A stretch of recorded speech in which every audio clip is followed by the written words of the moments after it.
Welcome to BS Session 67. Show and tell and fun time with Scotty. Stay tuned, mutts. Because I have a shotgun and rifle that I use for, and 22 gauge that I use for ptarmigan, moose, and black bear. You're so dumb. You are really dumb. For real. You're listening to your weekly dose of BS, Ballistically Speaking. The Ballistically Speaking Podcast.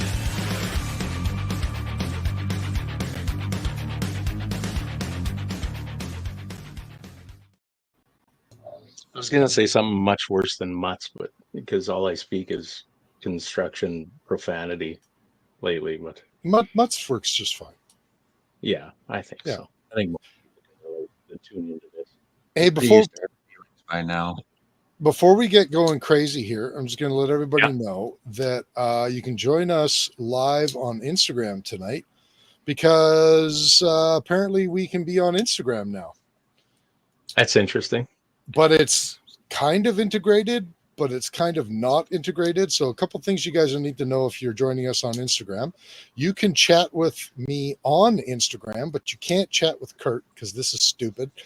And you can chat through with the other people on Instagram, but you cannot chat with anybody who is on Facebook or YouTube. Marvelous. I don't know. But anyway, we're on the Instagrams. So Cool. we actually got a bunch of people already joining us. We've got Baron Precision, Jess Tischler, sorry. We got Sean on here. We got Mr. Barkwell from KDEX. We got Lanny. Dan Castillo, for some reason, is deciding to join us on Instagram tonight. So, yeah, we got a few people joining us already. Huh. But we're not seeing that on StreamYard. Like the comments and that'll come up from Facebook and YouTube that I see, right? Yeah, but you're not going to see any of the Instagram comments. So No. Barkwell already says, sounds like voodoo. He spelled voodoo like voodoo guns. See, he's doing these. Yeah. Boom Country's on all right. He's got the 257 SRT spun up. Oh, yeah, there you go. Yeah, that's top secret stuff. I guess we'll find out more tomorrow. Well, I'm looking forward to that. It's top secret, but he's already talking about it publicly. Well, I guess that's his prerogative then. Yeah. All right, should we get at it? Yep, give her. All right, tonight, as always, we're brought to you by EM Precision Rifles in Leduc, Alberta, building Canada's finest precision rifles. Commission a build today at emprifles.ca. Oh, am I supposed to do the next one now? Sorry, I'm fucking around. Oh, I thought so. Yeah, it's my fault. And Bolt Action Coffee, bringing specialty coffee to the precision shooting world. Order coffee and merchandise at boltactioncoffee.com. Don't do this next part that I'm highlighting right now. Oh, yeah, I wasn't going to. Don't worry. Yeah, excellent. And call sign 66, Canada's best rifle training. Welcome to the Brotherhood. Book a course with them now at callsign66.ca. And Odell Engineering, pick up a Canuck shotgun or Bergera rifle from your local distributor and tell them Phil sent you. And you know what I've completely forgotten? What? I've completely forgotten the name of their two new shotguns. Phil talked about them and showed them to us when he was on the show. Okay. Remember, one is the takedown. Right. The stock and the action folds down. The Recon 2 is the non-takedown, but it is magazine fed, and that's the one that has the Holy Jesus drum mag. Oh, right. I forgot about that. Remember that? Yeah, the thing looks amazing. Like the drum mag is bigger than the rest of the shotgun. So that is, as far as I know, it's like it's new. It's out like right away. And also the folding Enforcer too. So it is a Canuck Enforcer, still magazine tube fed, but it folds down. So the action folds down together in half. What would you call that, from top to bottom, I guess? And then the buttstock folds in on the left side, the action or the ejection side of the shotgun. So it's like a double fold down. So those are out now. those are kind of cool. I saw Jen. I can't remember her last name, but Gabois. with CS AAA. Yeah, Gadbois. Yeah. She threw something up on Instagram, I believe, with that shotgun, and what a quick deploying little tool that is. I like that. Pretty neat, hey? Absolutely. Yeah. All right. Sorry. No, I was saying carry on. Apex Optics. When you buy Apex, precision comes standard. Find them at apexoptics.ca. Look at the many items on their SKU list. Many More coming items. soon. Yeah. Okay, so what was that? What was that latest thing? They did a 10 mil turret, a limited amount for the of rival. The rival yeah. X. Yes, that's right too. Yeah. Yeah. So that's kind of interesting. Lots of people asking for that. Yeah, apparently that has landed and is ready to go. Mm-hmm. Yeah. Did you hear what numbers, like what quantity they put out with that 10 mil? No, I'm still on your mills. You guys mills like to speak. Oh, right. Sorry. So we're just going to talk about Scotty for a little while. Mill guys like to talk in cans. Well, you're the company. It makes sense. Yeah. We've been trying to get this guy converted for we'll talk about that later. 3 years now. Time in the show for those. Rooster's the guy who's the odd man out now. Well, odd. You got that right. No, I don't know how many numbers they brought in. I couldn't tell you, but I don't know. If somebody wants one, I wouldn't be the guy who waits. No kidding. Yeah. All right. Okay. Also, Ripstone Gunsmithing craftsmanship done right. Contact Oscar at ripstonegunsmithing.ca and breathe life back into any firearm. The Shooting Edge in Calgary, Alberta, home of the Sterling Arms R18. They got a bunch of stuff there, including a 6-lane axe throwing bay and the One Shot, One Spill Cafe. Find them on Facebook, Instagram, YouTube, X, and on their website at theshootingedge.com. I should probably change Twitter to X. Yeah, probably.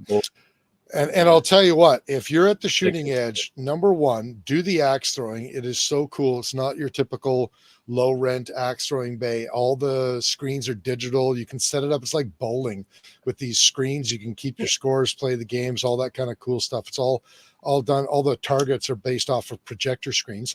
And I'll tell you what, while you're there, try the loaded nachos. Holy schmeckle.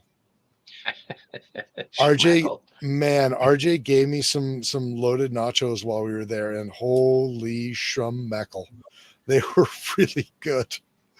I kind of crave them a little bit. Is that right? And Dan was correcting me that Apex is shipping on the 22nd, so that I think they have them in, but they're not shipping till the 22nd. So, okay, corrected me on the Instagrams. Yeah. All right. Yeah. Last but not least, March Scopes Canada. The Dion Optical Design line of rifle scopes has a scope for all your hunting and shooting needs. Find Doug and Nisa at marchscopes.ca. And again, we just like to acknowledge the Lloydminster Gun and Sportsman Show, January 20th to 21st. If you're interested in getting a table, vendors can contact lloydfishandgame.com/contact. Oh, wait. Okay. Forget everything. Fishandgame.org. Yeah. Thanks, sidekick Scotty. Back to you, Chris. That's it. That's all. There's no more. For today. Yeah. So, unless we do boots and salutes. And in this case, I'd like to boot the Liberal government. Mm-hmm. And who are you saluting? Nobody yet. Nobody yet. It will all depend on your behavior in this next 90 minutes or so. Jens' shit talking is started early, so he's not sure about taking food recommendations from me after my fancy KFC. First of all, I'm not the only one who understands that Chick-fil-A is good chicken. And second of all, don't take my word for it. Go try the nachos yourself. Don't even take my word for it. And I have more faith in the nachos being good than the KFC in a different box. We're gonna have Chick-fil-A while we're down for shot again. I know. You're gonna park in that damn parking lot and lock the doors and say, "Listen here, kids. You're gonna go in and try it again, whether you like it or not." That's I right. know it's going to happen. Scott, are you going to SHOT Show? No, sir. One of these days you got to go. We'll take you to Chick-fil-A. Yeah. You're right. So, well, hang going on, with the no plan. just before we go forward with the no plan, Bending wants to know if we're talking about the double folder that Phil put out. Yes, that is the Enforcer 2 Bending. That is what we were talking about. And his second question, you guys have KFC in Canada. Sounds like somebody needs to come to fucking Canada. Yes, we do have Kentucky Fried Chicken in Canada. It has been a staple in Canada since what, the 1960s? Maybe 70s? I don't know. A ways back anyway. Not long I don't know after who- KFC went national in the US, I'm willing to bet it was in Canada. Yeah, I don't know who was first, A&W or KFC, but Well, A&W was a Canadian franchise. what? Yeah. No. Wasn't it started in the States? Hang on. I thought it was originally Canadian and then bought by the US, I thought. History lessons that you never knew you needed by Chris Campbell. Yeah. Well, you guys carry on. I'm going to find out the answer to this. All right. Well, I guess the main reason, other than the good company that Scotty showed up in my place, was to show off this fancy rifle here. So I locked her tight. you did. Holy smokes. Okay. Explain to us what it is and some of the fine features of it. So this is the Strasser straight pull. Comes Model 700 footprint, so you can put it in any Model 700 action. So Or this one any here's chassis. what's AI calling this chassis now? ATX. ATX now. Okay. Yeah, ATX. Okay. It's their latest iteration of the Yeah, I mean it does everything else. Like, you know what I mean? You can adjust. You got all your adjustments, right. like everything else. Just the newest version. Okay, newest so version. Strasser is simply Honestly. Strasser. It's not SIG. It's not Nope. anything else. Simply It's- Strasser. Okay. Yeah, straight pull. Goes super quick. And this one is 6.5 Creedmoor. This is 6.5 Creed, but it comes in many calibers as well. So Okay. Long action as well, or do you know? I don't know if I've seen a long action on there yet. Mm-hmm. Wolverine just brought these in, so they kind of gave me this one as a first one, kind of to test out and sample out and run it up and Right. see how it does. That's Wolverine Supplies in Manitoba. Yep. Mhm. And it's been shooting extremely well. So hand loads or Just hand factory I haven't ammo? shot any Okay. factory. So what do Nobody can afford factory ammo anymore. No kidding. Hey? Nobody can find reloading components. Well, right. If you're lucky, you have a stash. Yeah, if you're lucky. Some of us do. Anyways, Some of us do. Scotty's been in the cave now. He knows my secrets. I don't know if I like this. He may not leave this house. yeah. Okay, so what did you load up then for? Loaded just 41 grains of H4350 behind 140 ELDM, and it shot lights out clover leaves. No load development, no nothing. No, well, Really? a little bit. I think Little I bit of started at flavor. 41.5 just because that was Okay. a load that I had before, and then I Pretty just kind of standard. went +3 or up and Right. down, and right away you right. could see this thing's gonna shoot. Interesting. So I don't know if anybody out there has seen this thing or not. It's pretty new to me. I don't even recall. I've seen a couple of straight pulls. Well, I the guess Strat, one like being the that the Savage. Blazer. Right. Blazer, I guess. I don't know if I've ever had one in my hand, but that's pretty slick. Oh, that's a pull to It's a release. pull. Yeah. Good So, and I Lord. thought that since it was bolt rides over, you could put it in any chassis, but since the bolt release is where your bolt would come Oh, I down, see. because I'm like, well, man, I got lots of left-handed chassis, so I could just throw that thing. See that? There's the bolt release where a bolt would normally go. That recess down in the stock. It's kind of interesting now that. Okay, so the bolt handle rides up a lot higher. I'm gonna wreck this thing again. You might as well. Come on, get in there. What? No, you're doing it wrong, man. I'm doing it wrong. Fuck, if I had $1 for every time in my life I heard that. Okay. Oh wait, the left-hander is going to fix it. No, he didn't. What did you guys do? Well, trying to get it back in. It's kind of there it you is. go. It's a really neat feature. Okay, How so do you- first you can see that I don't know if you can or not, but the bolt handle rides quite high in the closed position, so it doesn't sink down into the cutout in the chassis or stock. So that's why they're able to put that bolt release in there. And then I still want to pull up on the damn thing. Yeah, I know. It took me I've only had it for maybe a week or 2 weeks, so it's different, but it's a lot faster because there's no up movement, so you're not cocking that gun sideways as you lift. It's just straight back, and That's interesting as hell. when you're So looking through the scope from target to target, it's fast because you don't got to go up, back, forward, down. You're just going forward, back, and you're not disturbing the rifle while you're doing it. So you can see there a little bit. There's a couple of brass bosses there, like they're just little blocks, I guess, that they're a bolt guide. Yeah, And so that's why I was having trouble fiddling around getting that guy in there. You can see a couple of the slots where they engage with those little brass blocks, and then they ride up into the guide there. yeah. And that's kind of neat. You get support all the way like that far back, like with a typical like a 2-lug bolt or even the 3 lugs. You pull those bolts all the way back, and there's not a lot of support in the rear. This actually has some support there with the brass blocks, and they're removable by the looks of it. Have we talked about the key mod yet? Because everybody on chat But they're losing their fucking minds over here. Yeah. What? It's literally what I should have done is we should have it's Remington 700, so I can take it out of this and we can throw it in anything you want. You want MLOC, throw it in your MLOC. You'll be happy. I should have done that, but I gotta ask: are the key mod haters the same guys that are the what's that fucking band from Alberta? Nickelback haters.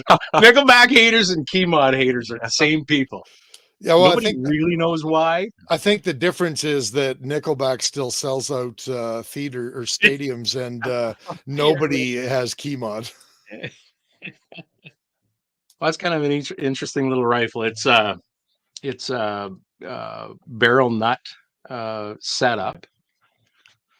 You got this as a barreled action, then, Scott. Yeah.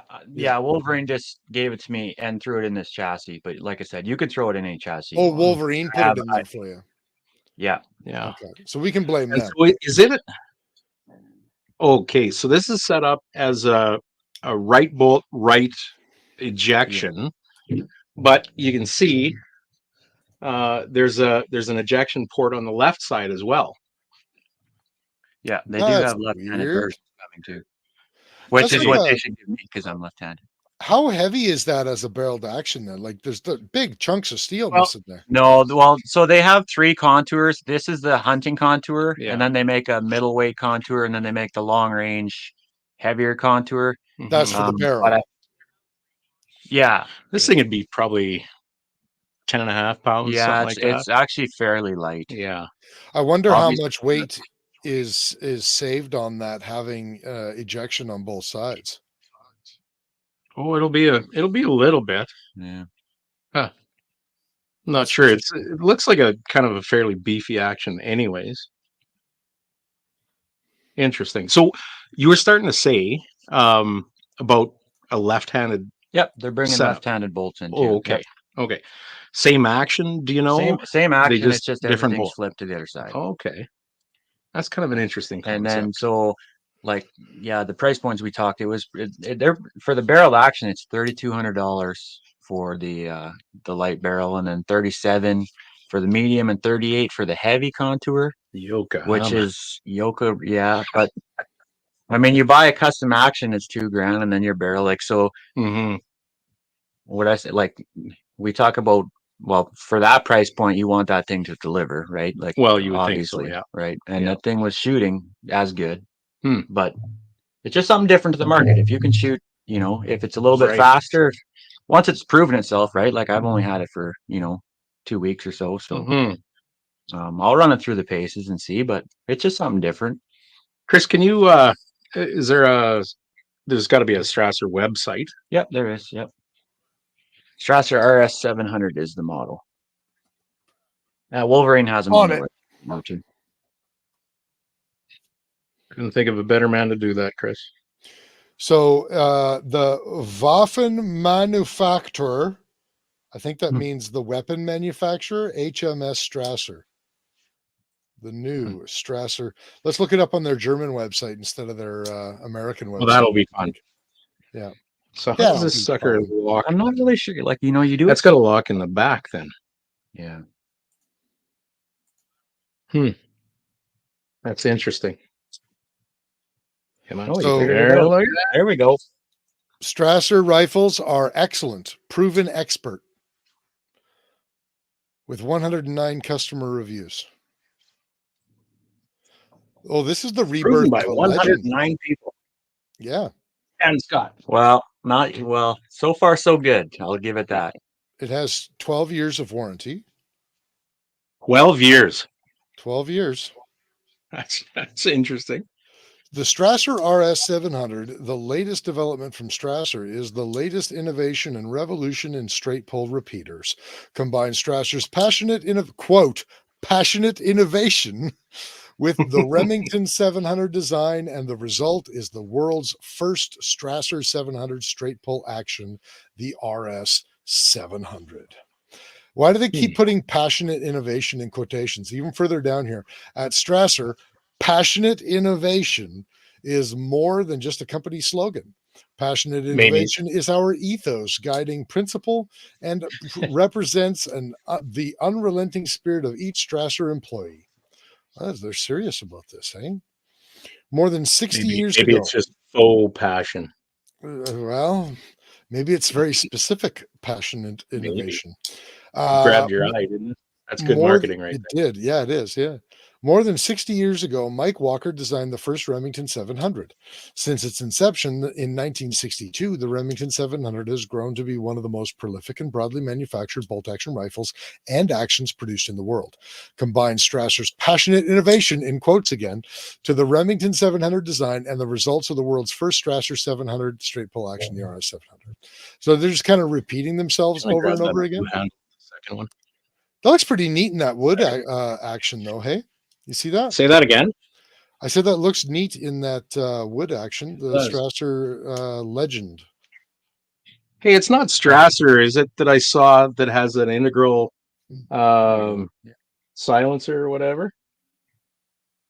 There was not on any of these photos yet. No. I wish I knew. There's a coworker of mine showed me this real fancy rifle, and I'm pretty sure it was a straight pull as well, but it was, European. And like the whole barrel had a silencer around the length of the bloody barrel, like the whole chamber, I guess, was over top the barrel. Kind of a neat. I don't know what that is. Hey, Scotty, does yours have a Timney Elite Hunter trigger in it? Yes, sir. They come factory. Yeah. Wow. Factory. That's what. So you can see here for the. Oh, wait till you're done there. The keen eye will acknowledge that you told me to pop it is up. indeed a 700 footprint. Aside from the barrel nut and the trigger hanging assembly or whatever in the rear, it is just like a 700 Remington. Kind of an interesting deal. That's a pretty slick bolt, hey? Yeah. So it looks like it comes with, you can get it with an XRS chassis. Yeah. I mean, you can buy factory models that come with their chassis, but model Remington 700, you kind of want to, you want to do what you want to do with it for the most part. All of us have stocks, and right. You want to go hunting, just throw that in your hunting stock. You want to go shoot some PRS, throw it in your ACC chassis. I think that's the beauty of the 700. That you got a leftover trigger of any kind, it slap right in. I wonder what the Three Lug Nation thinks about that. Oh, it's slick. Oh, that is slick. It's a nice action and it shoots. So Do that in front of the All right. camera so we can actually see it. Say again. Do that in front of the camera so we can actually see it. I thought it was. Yeah, that's the I'm lower very- right. That's the lower right corner of the camera. Here, I'll hold. You cycle. There we go. and even just Yeah. like just by itself. It just, Now, will it close and lock by That's itself like locked. that? that's that locked. It's locked. Yeah. Really? Yeah, and we're like at a 40-degree angle. It's So that's as near as I can tell. The entire locking mechanism is in the back end, the bolt with the handle. Mhm. Like it's got the cam over there. There's nothing around the bolt head that rotates into battery or whatever. It engages with lugs in the action. So Mhm. the entire locking mechanism is in the back of the bolt. So I don't know how anybody feels about that. I know that Remington 788 years ago was rear locking lugs, and of course there's people that liked it and people thought it was dumb. I think Mark V, they're front and rear actually, aren't they? There's a couple of lugs in the back of a Mark V bolt as well. But anyway, Bending wants to know if it's a Please. Savage extractor. I don't think he actually wants to know. I think he's just making fun of you, but who's that? Bending. Branding. Sean One over, on point. Sean over on Instagram says he likes Keymod. He doesn't understand all the hate. I don't know how much So- hate there is for Keymod. It's just like it's antiquated now. There's just nobody supports it anymore. it's older. Yeah. Yeah. Whichever, right? Yeah. So I'm not sure what you call that extractor. It's a sliding type, like it's it's a T slot type. I don't know if you can. Here, let's Pretty tough to see. But it's that's the No. bolt face? that's the bolt face. Yeah. Boy, that's a strange looking animal, isn't it? A little bit, I suppose. There's some meat around it, that's for sure. But okay, there's no That's a lugs 308. though. No, that's No. and that's what we're saying. There's nothing on the bolt to engage a recess or Yeah. abutments or anything in the action itself. So It's all sorry, in the. I've been distracted today because I'm pulling double duty here trying to do all this other shit. But have you talked about how it locks? Like, how does it even lock in place? I don't know exactly, but it'd be interesting to take this thing apart. But I'm afraid I wouldn't get it back together again. Bending. Well, thinks there's the it's answer there. Okay, Bending so thinks these little it's- guys in the back. Yeah. If I press that guy, it moves the bolt forward.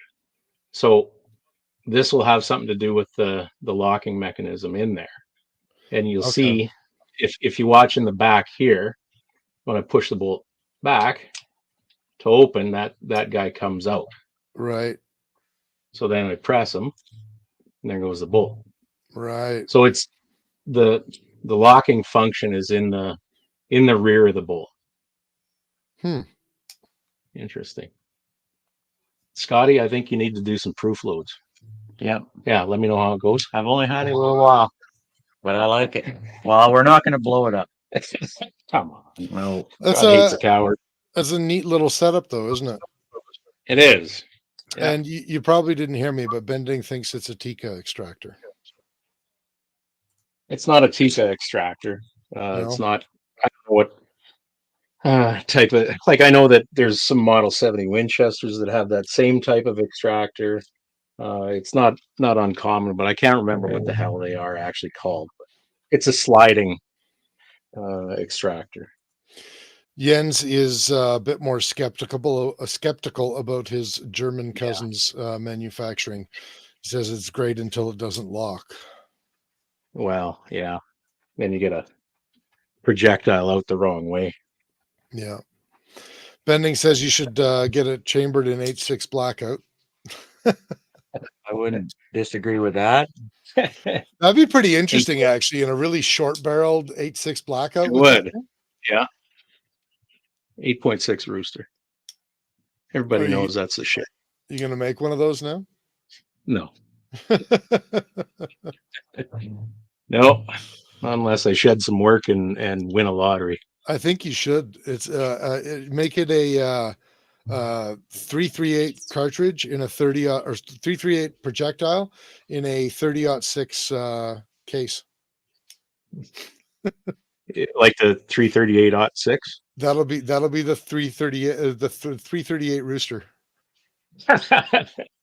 It's been done. I've been through this. So Mike says it's the Ross bolt all over again if that bolt decides not to lock. Yeah, that seems reasonable. I think I would place more faith in this bolt though than the old Ross. Yeah. For our American listeners, I don't know if there's too much information out there stateside about the Ross rifle.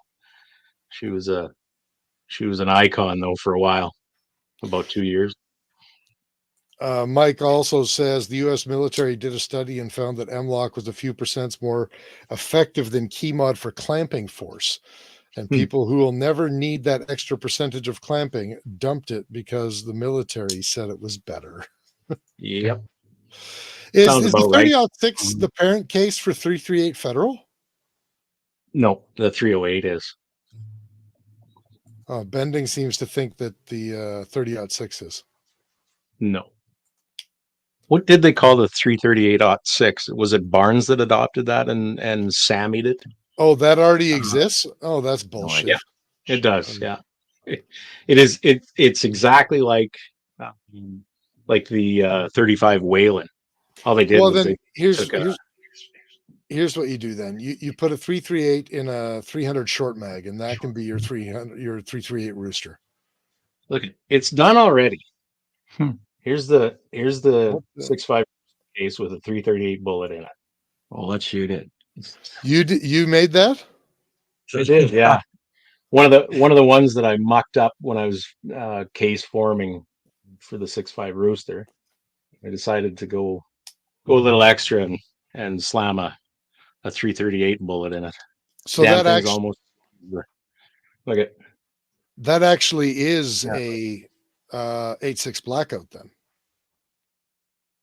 No, pretty close to. Well, what case blackout is a 3? It's 6. It was Creedmoor. Oh, is that right? Yeah. Well, mine's fatter.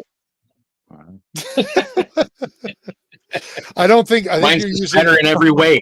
I think you're using a significantly heavier and longer 338 than they designed the 8.6 for, though. I don't know. What are they shooting in those 8.6? Do you know? I don't think you take too much of a heavy bullet to get them subsonic. That's really what you're kind of trying to do with them. I don't know whether they're 250s or just what. That's a 300 grain burger in that one. Yeah, as long as the case. Yeah, too funny. Maybe someday. So I think it'd be neat. Though. I don't know what Bending's talking about. He says, "Wasn't that the 338 Sherman?" Sure. I'm not sure either. 338-06 A is who submitted it to Sammy for validation or whatever you want to say. Gotcha. But yeah, it is no more complicated than a 30-06 necked up to 338. Same as the 35 Whalen, just necked up to 358. Okay. Yeah. Boring. So are we done with the Strasser? I think so. Yeah. It's still new. Don't know much more about it. So. Well, you we'll run it through the pages. Yeah, you got to keep us informed on it. Yeah. Yeah. Well, I think you've been posting on Facebook, haven't you? Yeah. Yeah. Bending says 185s and up to 275s for the 8.6. The twist rate is everything for that round, which is 1 in 3, I guess. 1 of 3. There's a 1 in 3. 1 in 3. Okay, I thought you said 1 of 3. No. I know they did the 3-inch twist, and they're playing around with the 1-inch twist, like a 1 in 1. Yeah. Yeah. You should see that. I have a picture somewhere from our range day they had sectioned barrels, and you could see that twist. It was just like a fucking lag screw. Yeah. I don't know why I keep showing Anyway, faces today. all right. I think we're tapping Hey, it. well, Strasser. if we're done on the Strasser, then let me let you know from our conversation earlier. A&W started in Lodi, California in 1919. There you go. However, Lodi. it expanded into Canada in the late 1950s. And in 1972, Unilever Canada bought it. And since then, in Canada, it has been Canadian owned.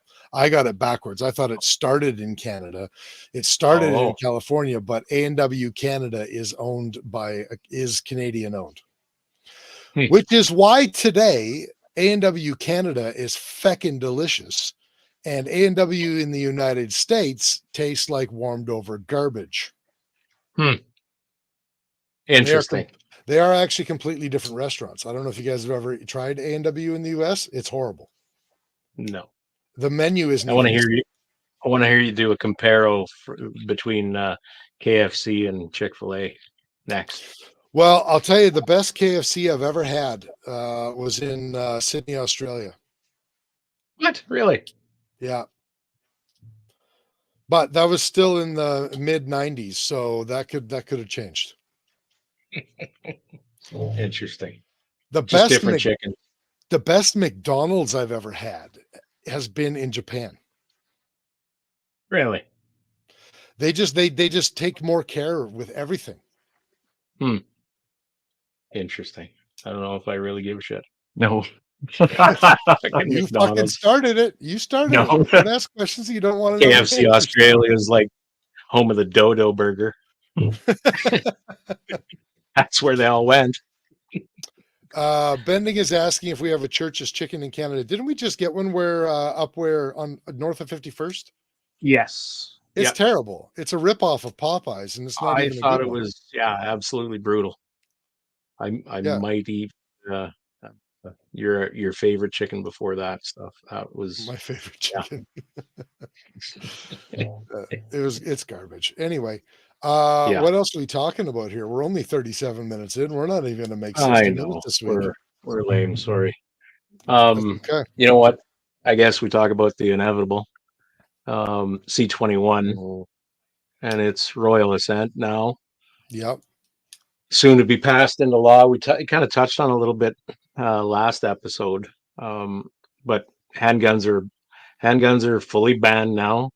Now that doesn't affect use per se, does it? Like we can still go to the range and all that stuff with them, yeah. As far as I know. Well, so the thing that's really going to kick us in the nuts, I think, is this firearms advisory panel or whatever the hell they call it. So this isn't even close to done yet. So that C-21, the original bill, passed in its entirety without the amendments, right? Mm-hmm. But because this advisory committee is supposedly going to be a thing, they're just going to pile on more shit. Mm-hmm. And it'll end up being those fucking amendments anyway, right? Am I wrong in assuming that? You're probably right, but here's the thing. This government does suck at governing. They like passing legislation. They like making announcements, but they're really not very good at governing. So I would expect that there's probably not going to be much done on it until there's some political gain for them to take action on it, because they're just really not good at taking action. You know what I mean? I suspect you're right in that. It's just that nervous danger, I guess, right? Yeah, I agree with you on that, and it will be interesting if they try to regulate in G4 and G46. I mean, they got that was very politically damaging for them. G4 and 46. Apparently not enough. So. Yeah. Well, nothing is damaging. I agree, guys. They're going to ride this bitch until the rails fall off, and they know that it's already starting to death rattle. So Mm-hmm. Now, what the hell is it going to take, though? Yeah, Yeah. I mean, we'll find out. Okay, so what's Bending bitching about now? Echo is on Rooster's side when you talk, Chris. Yeah, no, we already know about that. It's because Kurt's not using headphones today because he's got Scotty next to him. So you'll just have to put up with my echo once in a while. Scotty and I were talking earlier, and again, I think we touched a little bit on this in the previous podcast, but magazine limits. So Yeah. And again, remind me, Chris, where this puts semi-automatic firearms. They're not yet in the banned classification yet, are they? They're just limited to 5 Entirely. rounds. Mhm. Well, this is the thing though. If a magazine doesn't exist that meets their C21 classifications, how are you going to fire the rifle? So Well, it that kind of seems like a way yeah, of banning the rifles without banning the rifles. right. Like, what are you going to go out there and single feed your semi-autos? Like, so I don't Is it know just center exactly. fire or like rim fire? No, it's 1022? just center fire for the time being, isn't it? Center I'm fire, sure yeah. that's yeah. Center fire So semi-automatic. yeah. But that's part of C21, isn't it? Is the magazines anything that can take a magazine type that can hold more than 5 rounds, I think is what it was. Well, it can be modified at all to be able to hold 5 rounds, is my But understanding. I thought what I read was something to the effect, or maybe this applies to uh, new designs. No, all new designs are prohibited now. So the manufacturers that we have in Canada coming up with like the R18 and the WKs and the Crusader and all that kind of stuff. Um, I think they can keep manufacturing those, but there cannot be new designs put on the market. Is that what it was? Yep, I'm pretty Well, sure. that means that any AR-15 Stanag mag is still going to be around. Like, Well, that's where it's a little bit confusing, and I admit I didn't get deep into it, but yeah, I think it may be. Well, fuck, that doesn't make sense either. I was going to say new designs, but new designs are prohib now anyway. yeah. But there's something in there about if okay, so you take whatever Canadian rifle design we have, if it's able to take an AR mag, done. That's how they're handling the magazine Hmm. capacity restriction, I think. Well, it makes you wonder because the multiple companies are working on 308 versions of their Right. Canadian 180s. You know, some have been announced, some haven't. Mhm. It makes you wonder if we're going. Well, see, we can't see them come out with AICS mags because they if they take AICS mags, then the 10 Right. round That mags. Yeah, see, that's right. such a weird thing. Like, I don't even know how that works. Well, I think this is intentional. Um, you just ban a bunch of other stuff. Oh, I just figured something You else broke out it? about this bolt. Oh, you can. Look at that. What'd you figure out? That's how it locks up. Oh. Okay. Show us. So okay, bolts open. Well, there we go. This split ring, whatever here, Yeah. is flush with or below with the rest of the bolt. But when I Mhm. snap the bolt closed, there, Ah, that's how they it's come locking. out. Well, yes, So at least partially. I don't know. it kind of punches out 4 sort of lugs. Hmm. It's interesting. I'll snap it forward again. Call it a quad lug There. design. Yeah. Well, that's nifty. So Okay, the Scotty, question is how strong are those then? If it's you're gonna you're staying late after the show. We're going to tear this bitch apart. Oh, Fuck you guys. You guys Okay. have fun. See what makes it tick. I better put it down. So Anyway, Bending regarding these guns again, Bending made the comment, so you're going to have to make a proprietary Canadian semi-automatic mag. Well, it kind of sounds like that, and it makes me wonder. And here's what I would do if what we're saying is even remotely true. Here's what I would do for whatever this is worth, because I'm not a gun manufacturer. I would be in communication with companies like MDT and Cross Industries, and I would, because they're both Canadian magazine manufacturers, right. and I would be saying, hey guys, how can we make a proprietary magazine without reinventing the wheel? Mm-hmm. So I'm not sure what Mike means here. He says it's an AR mag with a solid body and like a 2-inch spring. I don't know what that means. Well, like I a think 5-round AR mag would look this big. Right. You wouldn't be able to pull it out of the mag well. Yeah, it would have to have the hell of it is solid bottom to it, right? Kind of like what Smith & Wesson does with the M&P handgun magazines. The bottom of it is just a solid piece of aluminum or polymer. Yeah. And then the rest of the magazine, so it only can hold 10. Is actually functional, yeah. Well, I think the aim here is to anything that'll take an AR mag, basically. Let's just use that as a specific example. You can't use that because even though maybe you can't buy AR magazines anymore in Canada, let's say it got to that point, there's still some that trickle in from the States or whatever. So they're out there, obtainable, and we can't be trusted to have those.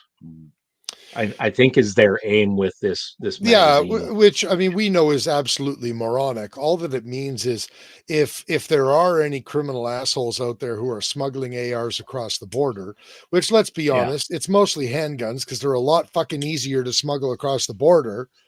If they are smuggling ARs, then they're just going to smuggle AR magazines. That's not difficult. It's an idiotic and but if your 5-round pin 30-round mag, you know what I mean? Yeah, is prohibited.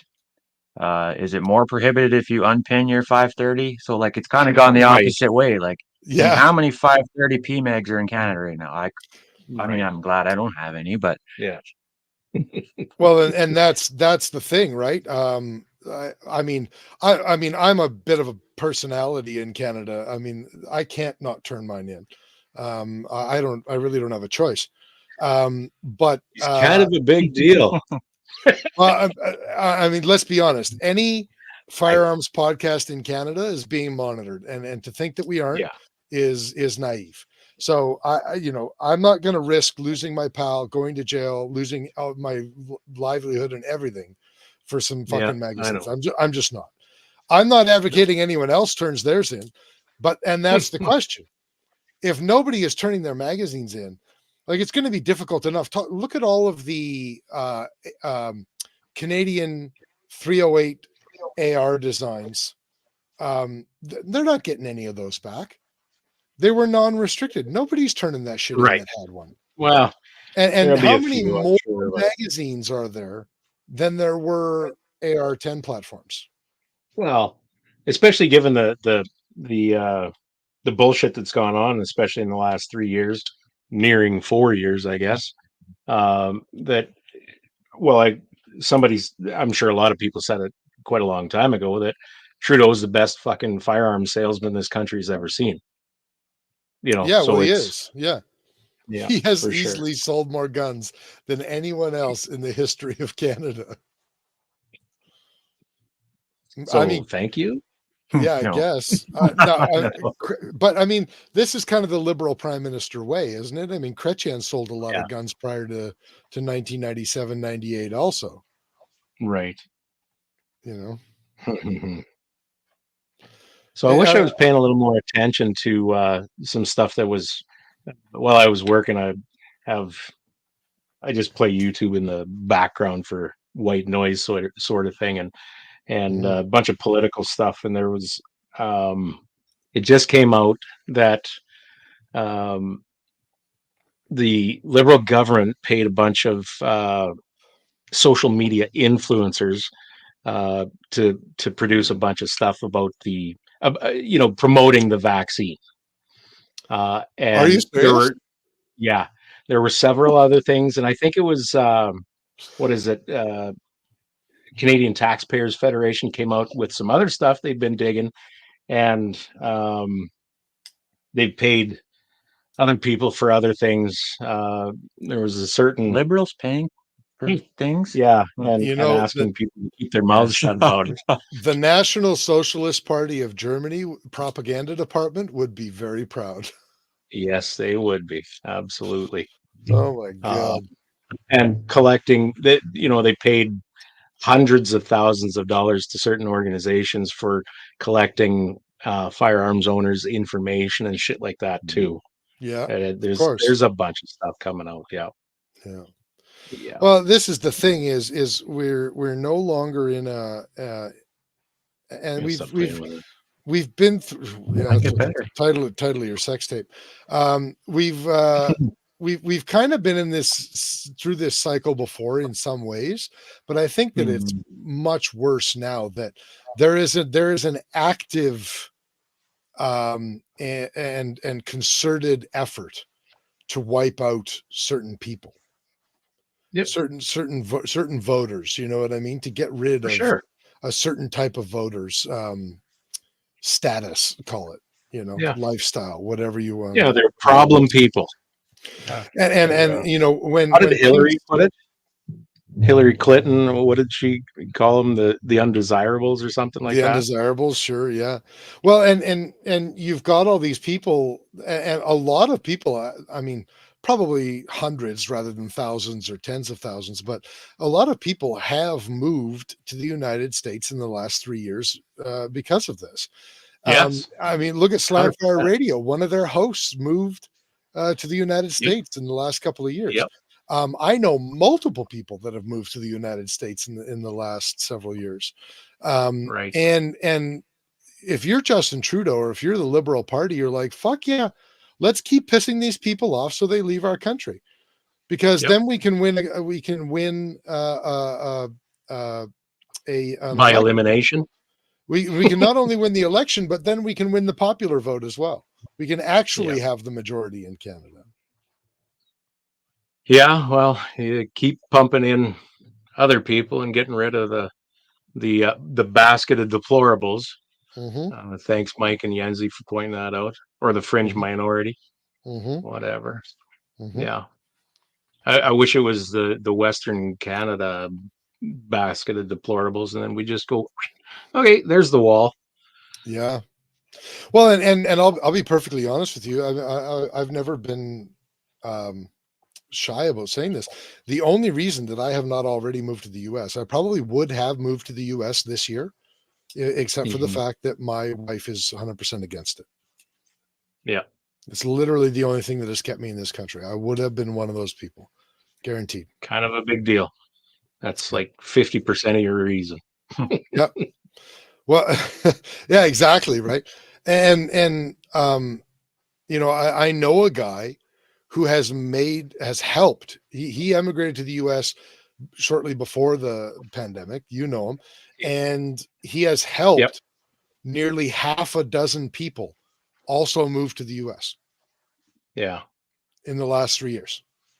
I'm a bit conflicted about that. Like I feel that way that I would, in a way, I would dearly love to move to the US because of all the shit that's going on here. However, the sort of engorged fuck you center of my brain right next to my amygdala is like, fuck you pricks. You're not going to chase me out of this country. I'm going to eat shit for the rest of my life, but God damn it, I stayed and rose a middle finger to you sons of bitches.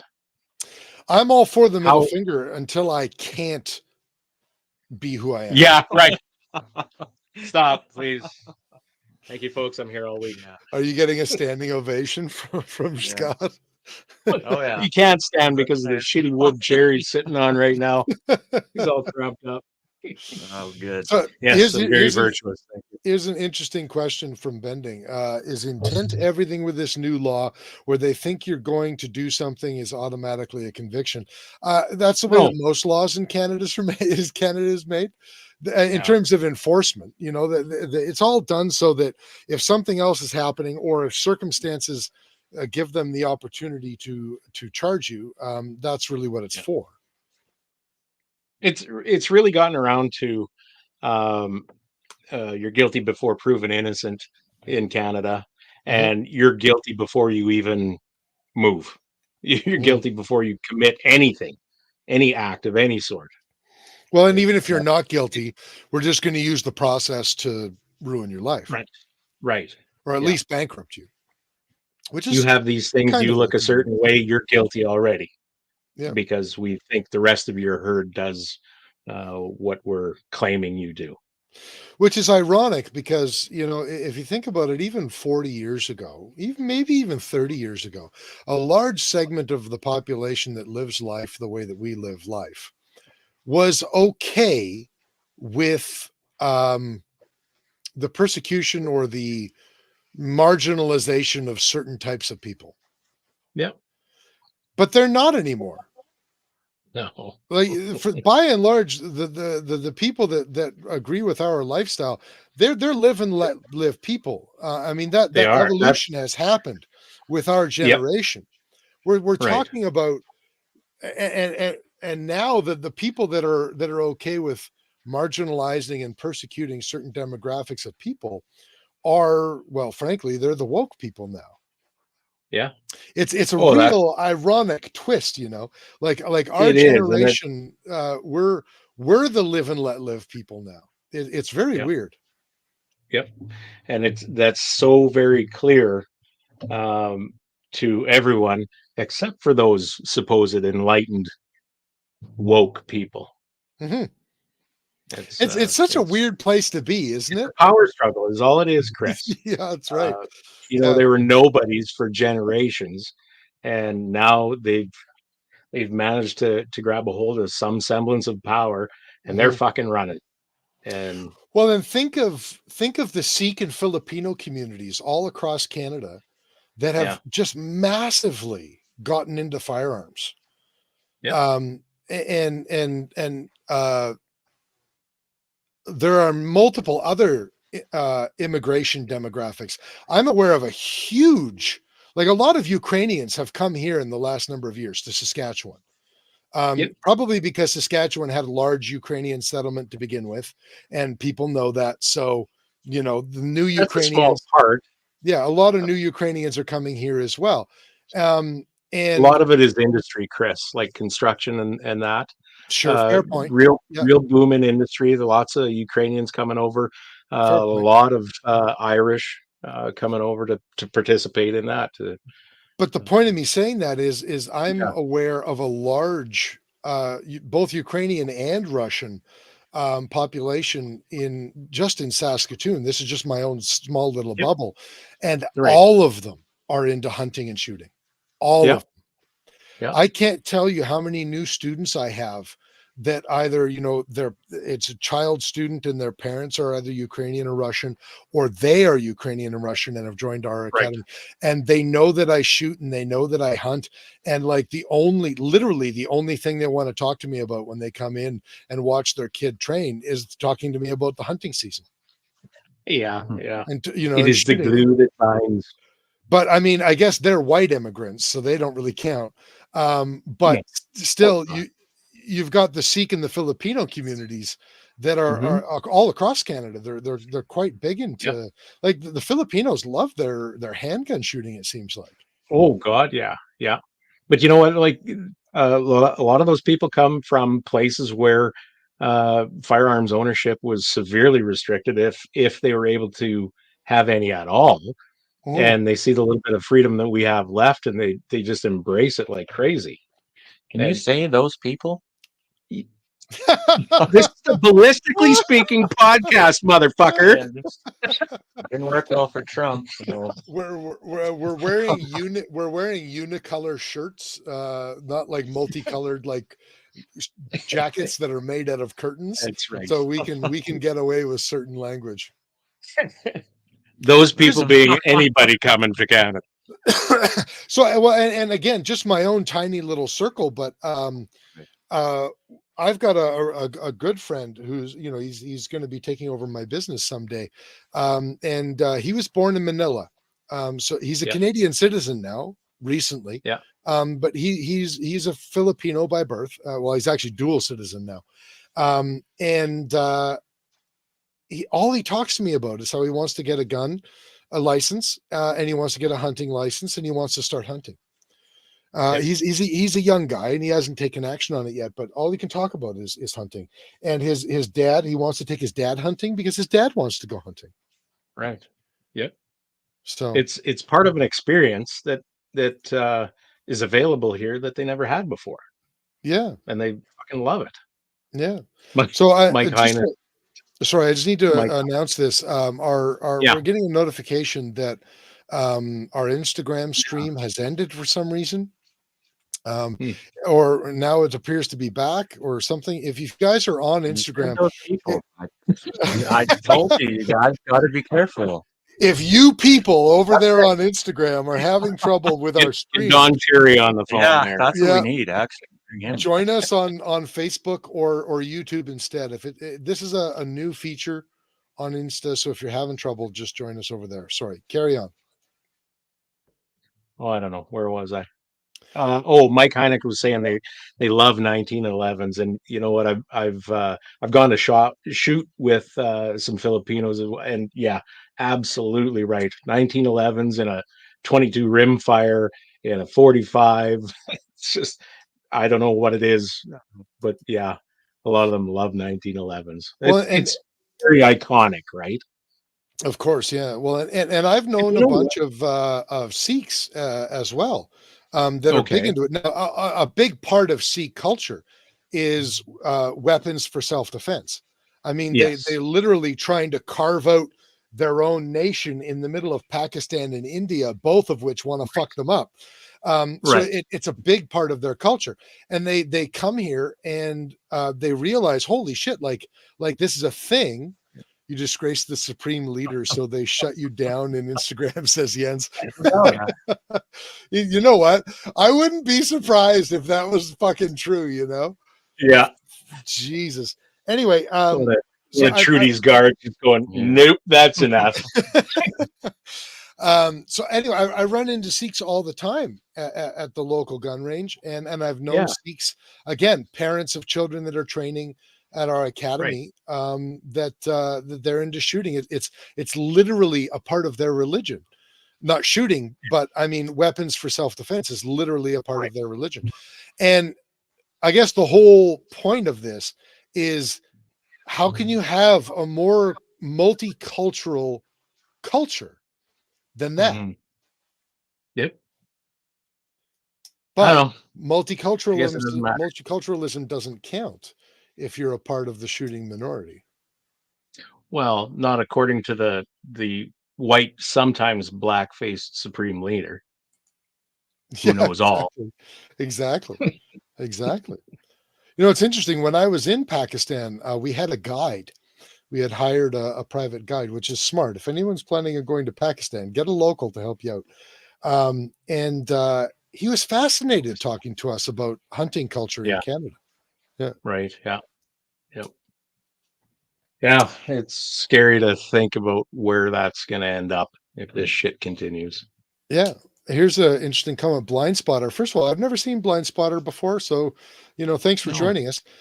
Just a heads up, an AI, I think that's just an AI fanboy, will tell you that it's not key mod, it's key slot.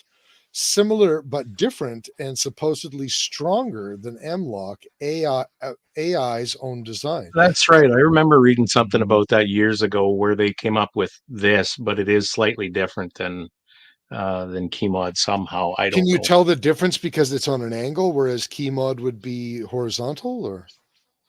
Oh, Well, how do you explain Accuracy these guys? International. Apparently, Accuracy International created Keyslot. Then, okay, I didn't know that. I don't know the history of any of this shit. Yeah, I'm not sure. I'm not sure the differences. I'm sure they're very, very subtle. Mm-hmm. Yeah, to hold your little weights on the side of your gun. I mean, it'll do Right. it. Well, don't forget about your flashlight and your laser and yes. whatever Right. else. All the cool kids do that shit, Scott. Right. But Everybody knows it. that's I'm the not thing, cool though. in the Is present anybody Keyslot. making weights and flashlight holders in Keymod or Keyslot anymore?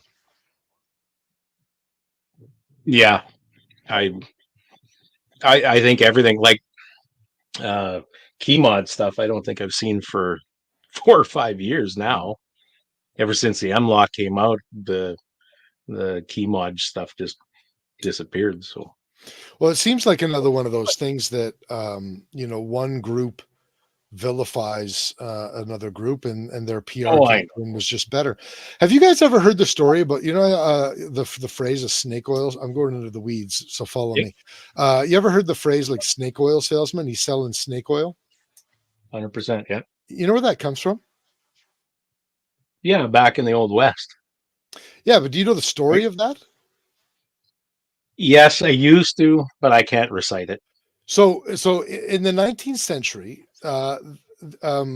especially with like all the Chinese coming over into America to build the railroads and stuff, selling snake oil as a remedy became a thing, and it was sold for like skin conditions and Right. memory Anything and that ailed you.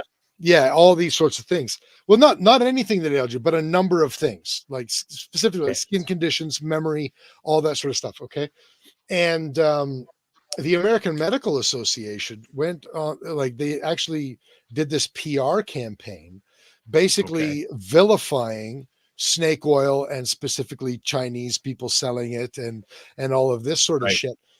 Saying Right. that it was garbage and there was no evidence for it and it was all a bunch of bunk. Mhm. And their PR campaign was centered around these people are just snake oil salesmen. Snake oil is garbage. They're selling you garbage. And their PR Right. campaign was so successful it became a part of the what's the word? Not the zeitgeist. The It became a colloquialism. Okay. Like this Yeah. person's selling snake Right. oil or this person's a snake oil salesman. And then in the 1980s, so this was successful for like 100 years. And then in Okay, the so isn't part of that, Chris, Yeah. out of that campaign Yeah. to discredit those snake oil salesmen, Yeah. wasn't essentially what is now Big Pharma born from that? Yeah, it's all the American Medical Association. It started in the 19th century, and then Right. Pharmaceutical companies in the 20th century just like continued this, right? Yeah. But it started with the American Medical Association trying to protect the fact that they were licensing medical doctors. And Mhm. if you had people that weren't licensed, because the laws weren't all fully established yet, if you had people Right. that weren't licensed under the AMA, then the AMA was losing money, right? Yeah. And if the remedies these people were giving people were legit, then what's the point of the AMA having licensed physicians? Right. So anyway, they were completely successful, and it became a Yep. colloquialism like 100 years. In the 1980s, studies were actually done on the types of snake oil that were popular in America in the 19th century. And they found that the types of snakes that were available, we're talking like rattlesnakes, gardener snakes, like things are just popular in America. Right. Their fatty tissue layer is very high in omega-3 fatty acids. And even in the 19th century, the typical American diet was very low in omega-3 fatty acids. Right. Still is today.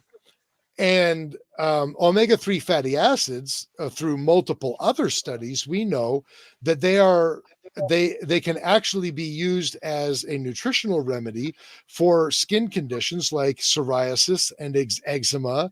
And we know that omega-3 fatty acids are used Right. for neurotransmitters in the brain, so they could Right. potentially help with memory conditions and all that if you're deficient in omega-3 fatty acids. How do you know So all this? Dude, Honestly, I worked. He's go? Cliff Where Clavin. did we go wrong? I worked in the nutritional health Talk about industry. guns and maybe knife. Shut up, Jens. I worked in the nutritional health industry for like 7 years, so I know Oh, this shit. I was like, man, how does the guy know this? Yeah. So if you're deficient in omega-3 fatty acids and then you ingest snake oil, which is high in omega-3 fatty acids, it actually would be a remedy for all these things. So it turns out that that snake oil is not all bullshit. Right. But But they the saved the poor AMA had snake. a better campaign manager. Yes. Yep. So typical. Bringing this back to guns so that Scott is happy. Maybe Kind of Chemod, maybe Chemod is the same thing. Right. So, Mike, maybe That's where we left off. we're gonna in the future that Chemod and Slot. slot are actually good for your health. Yeah, maybe they are. Fish oil. And maybe straight pull bolt actions will cure your psoriasis. Could be. So Mike earlier brought up maybe a little known fact. I don't know, interesting fact anyway, that Accuracy International was actually started in a shed by two guys in Britain. Really? And yeah, That's so a true story. how does the story go? They actually pitched something to the British military and didn't think they would get anywhere with it. And the military loved their design and said, could you get us, I don't know, 24 rifles or whatever by next Thursday or some fucking thing. Oh, Anyways, I've heard this. Yeah. So they scrambled like mad because like they way oversold it, not thinking they would have a chance at all. And so they're really, pardon the pun, but under the gun to get these samples to the British military. They did it in time, and it has since become an iconic rifle design. So what a cool that's- success story that is, though. Hey, Yeah, for sure. you They didn't think say- they had a shot at all, and they built these things in a shed or a 2-car garage or some damn thing, and yeah, actually really successful. they say that genius is born of great ideas and just not enough time to complete them. I know there's some genius in me somewhere. Oh yeah. There's remnants of it all around the farm. This is worth Art noting. ideas. Joel Anthony once ate KFC in Indiana in 2008. Indiana? Yeah, I'm sorry that I bring all this up. You say India. India. In India. Oh, is it India? Yeah, Is it- close. Oh, yeah, India. Only a couple of thousand miles apart. What's funny, though, is he waited to make that comment until almost an hour after we were talking about KFC. He just held on to it. Well, he was listening to you, and he tried to get a word in edgewise and failed. He was really engrossed with your history lessons. Well, you told a history lesson too, I just got taken up in the moment there. Yeah, so I do remember what Mike is saying here. He said Accuracy International had to rent a machine shop on their lunch break to prove to the military that they weren't just two guys in a shed, and they toured them all around this factory machine shop that they were renting. Oh, that's funny. Hey, that's interesting. Yeah, good for those guys. Can you imagine the stress there? Oh no! Like what world-class bullshitters, though. Hey, probably yeah. That's awesome. Oh, shit. okay. Joel says you mentioned Pakistan and it took me back to India. He says, "Oh, I would like to talk to Joel about India someday." I was a guy I know was supposed to take a group there in January, but our illustrious leader Sockboy is such a dick he can't even get along with other world leaders, and they canceled all their visas. No kidding. Canceled all their travel visas. No more Canadians if you guys are going to act like this asshole did. Yeah, so like it's a martial arts group that was going there because there's a bunch of martial arts studios that also do yoga. So they were doing a yoga trip to India, like train yoga in India, and like this is a business venture for him, and they just canceled the whole fucking thing, and he had to give everybody their deposits back and everything. No kidding. Yeah. Joel That's says his wife is Indian. Yeah. So that's if she's a dual citizen, apparently she can get back and forth. But isn't that interesting though? Like he wouldn't be able to take a vacation with his wife right now because our prime minister's No a douchebag. kidding. Yeah. Fuck. Oh my God. Do we need any more evidence at all? Yeah. That son of a bitch should be hung by his toenails. And Dave says then the U.S. accused him of the same thing a month later. The difference is the United States is not Canada. We do not have the diplomatic clout that the United States has. Not even close. Even though the United States is currently run by a man who died in 1987 and has just been filled with formaldehyde and is run by a puppet. But they're still a much bigger powerhouse than we are. You know, the thing stuff. Yeah, the thing stuff. Oh my God. Hey, let me change subjects before we get too far down here. Hey Scott, what was in your hand? The new knives you guys are bringing out? Yeah. Don't act surprised. Shameless plug time. Go ahead and show that. I bring you here. You're supposed to be a representative. Look at that sexy son of a bitch, huh? Put that in your hand. We've had a few comments lately about, you know, what's it like in your hand. It's tough to get a feel for the size just from the measurements off the website and that. But I mean, I got big hands.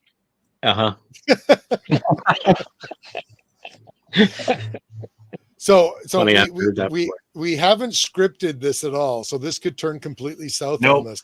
If you don't like the knife, this could really go bad for us. But what is your first impressions of the knife? It's not, I'm not really a knife guy, but the grip feels actually really nice. I don't know what is this? It's Kydex or Kydex G10 G10 handle. Yeah, I was gonna say it does feel like G10. Yeah. Like a handgun grip. Yeah, it's good. It's nice and meaty, I think. Yeah. What is that thickness on that blade? Is it 1/4 inch, Chris? This Well, not quite. We did it in non-American, so the spine is 3.2 millimeters. It's 120 thou, so just under 1/8 of an inch, or 3.2 millimeters, or that. Oh, now understanding that the spine tapers as it reaches the point of the blade, but the spine, the primary portion of the spine is 3.2 mils. So you're much better at that. Yeah. Well, both of us shake like dog shit and razor blades, but what do you call these skives or whatever? Is that the jimping you talk about? Jimping? Did you say jimping? Isn't that what you called it before? I'm not a knife biologist. I've never called it that in my life. I call it. Oh, it sounded good to me. I bought it. I call them serrations. But you can call them whatever you want. The website, Joel, is Story Knives. Yeah, it's all jimping. Is that what you're calling it? That's a real thing. From the betterpocketknife.com, apart from a handle or hilt that are fairly standard on a knife, jimping demonstrates the fact that not all knife work is done just by holding the handle like a fist grip. I'm not going to read the rest of it. I believe the J is silent. It could be imping. Maybe. It's Nordic. And it's yimping. Yeah. It's Nordic. It's yimping. 100% it's yimping. Yeah. Maybe you should yimp the fuck out of here. Jens would know. So I don't know if Jens actually wants to know the story of this blade or not. I don't know if I'm supposed to tell this or I'm supposed to answer this. I can't tell if he's just making fun of me because I told the story of it last week. Oh, take the bait. Just kidding. Okay, take the bait. All right. So the story behind this knife is the story of the warrior in the garden. So we chose the version of the warrior in the garden, but I mean, this is a sentiment that has existed for thousands of years across multiple cultures. The ancient Romans have the phrase civis pacem parabellum, for peace, prepare for war. What's that? I don't know. Scotty's Okay. mumbling. I don't think he's got our focus quite right. Oh, okay. Oh, Give me I hear that Scotty wants to take over. Yeah, perfect. In modern America, we have Jordan Peterson, who says that you have to be a dangerous man. You have to be capable. Essentially, you have to be capable of violence in order to be a good man. If you're not capable of violence and you're not a good man, you're a harmless man. A good man is a man who's capable of violence and has it under control. Right. And Miyamoto Musashi wrote the Book of Five Rings, ancient Japanese culture, and he's quoted often with the phrase, it is better to be a warrior in a garden than a gardener in a war.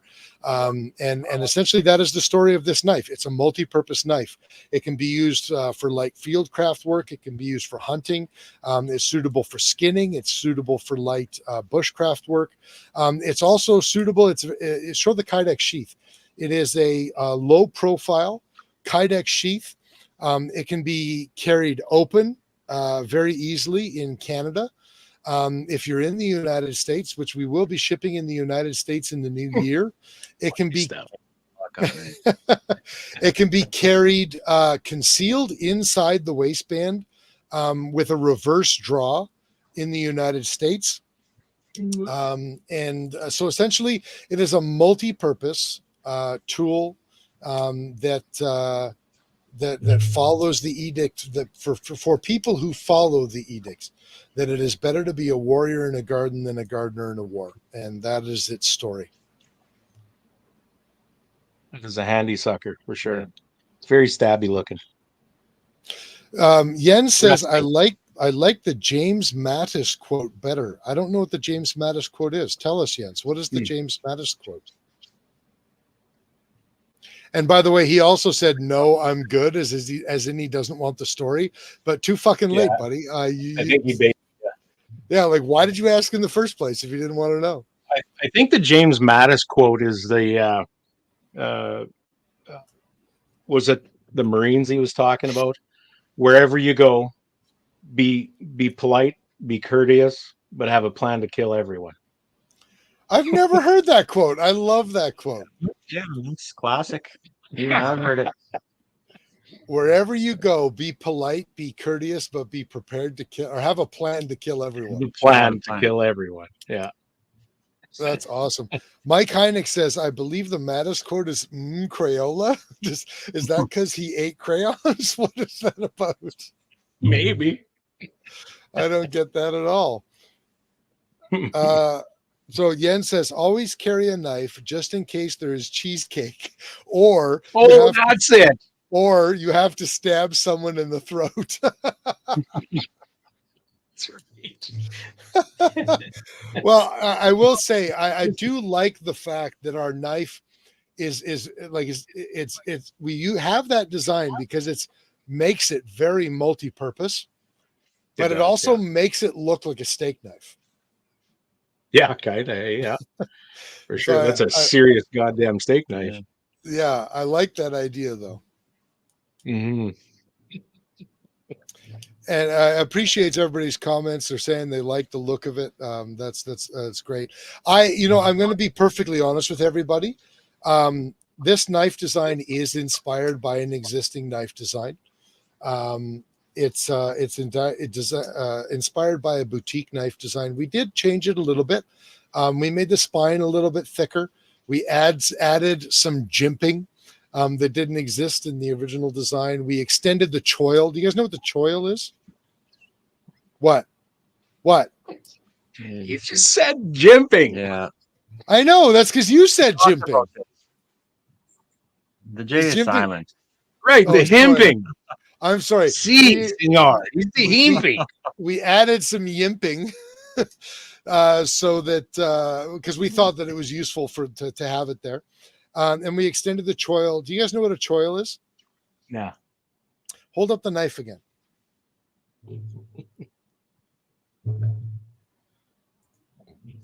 So you're doing it wrong, Scott. This is my first time. You see that part right after the grip that comes down in that V? Yeah. It's Right there. backwards. Don't look at the screen. Look Right at the there, knife. right there, Okay, right there, yeah, right no. there, right there. Okay, we got this. That's called a choil. So we Where's the extended. hilt? No, that's not the hilt. The hilt is the whole thing. Where's the hilt? The choil is specifically that Oh. protrusion. Ah, So I'm not a this, knife bot. Well, then so when it's in your fingers, it's like it's right, and they stop. exactly. So if you have to stab something, hopefully not a cheesecake, not a throat. Right. It prevents your hand from sliding up onto the blade. So we extended that choil specifically for that reason. So and no, we did not copy the Mora Scout. Yuke is saying it looks like a Mora Scout. No, that's not what inspired our design, although it might look like that. I don't know. Mike says that the crayons joke was that it's a joke that in the States is that Marines eat crayons. Okay.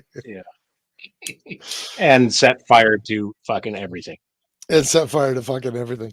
So yeah, there you go.